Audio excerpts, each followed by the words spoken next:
G'day folks, welcome back to Pete's Investing. It's March 25, 2024.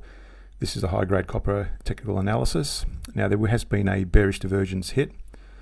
Before we go to the chart, let me show you this table, and this is introduced recently. We update this daily, and it shows the monthly, weekly and daily trends of all these instruments, including some FOREX currencies. And today we're covering high-grade copper. You can see there it's showing long positioning on monthly and the weekly, and it's in short on the daily, so it's possibly reversing, but we need to see it reverse on the weekly before we get too cocky about being bearish on it. So what I've got here is the weekly, the daily and the hourly, and I'll zoom in into each of these.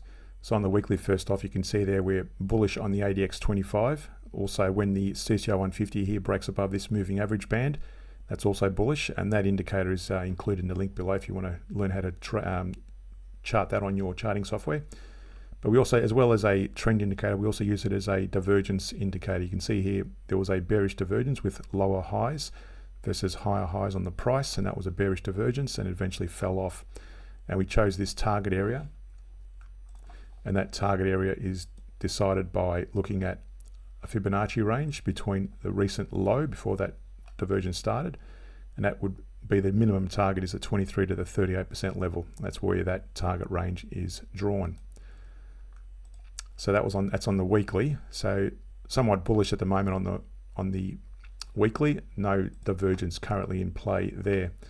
Notice as well, I didn't mention it's also hitting this 100% Fibonacci extension from that Fibonacci extension range, and it's bounced down from there, but possibly making further upside at the moment. It was a bearish move last week, but it's making some up movements this week so far.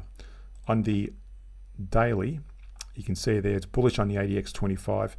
The 150, the CCI 150 is broken below the moving average band, and that's a bearish signal or a bearish sign.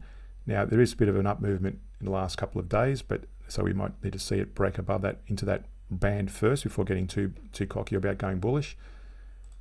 And on the hourly, and also just on this one as well, there was no divergence to talk about there really. On the hourly, again, bullish on the ADX, bullish on the CCI 150, it's broken above its moving average band. There was another bearish divergence there versus the price. It broke down, hit our target. There was actually a smaller divergence there. If you drew a Fibonacci between that range there, that was the first divergence made, and then price went up after that. The CCI kept falling, the price kept rising, and that was another divergence that developed, and it eventually fell off again. Now at the moment, that's moving in line with the price, so there's no divergence on the hourly. One thing to mention as well is if you draw a Fibonacci between that low and that high, you can see there the price is bouncing off that 61% level, and that's always a key area to look out for. So if it broke much further below that, then we might see a reversal. So this is a slight positive. We may see it bounce from there and take further upside. Then this is on the hourly chart. In terms of a trading idea, what I've got here is the daily chart, and I've got two 1 hour charts. This one shows the average down approach, and this one shows the stop loss approach. So basically, the rule, stay tuned to the end of the video. I've got the rules for each of these.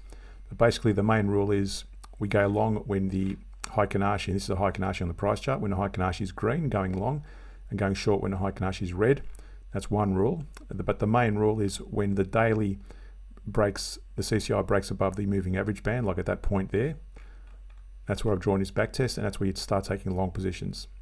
And I've done it on both the average down approach and the stop loss approach. So you can see there, you would have stopped taking those long trades when the CCI breaks within that band. And that's where you would have stopped taking the trades. And you don't take short trades there on the daily, because we want to make sure the weekly and the daily are aligned at least, and preferably the monthly, weekly and daily are all going in the same direction, long or short. So in this case, you would have stopped taking long trades. And this is the average down approach. Up until this point has generated 3,500 so far, and the stop loss approach has generated $820 odd so far. These are the rules for the average down approach. So I'll get you to pause the video and read that in your own leisure. And these are the rules for the stop loss approach. To To support us more, go to the Patreon page for Pete's Investing, where we also do weekly scans of blue chip shares that are trending along and longer and medium term timeframes. Feel free to support us there, and we'll see you in a future video.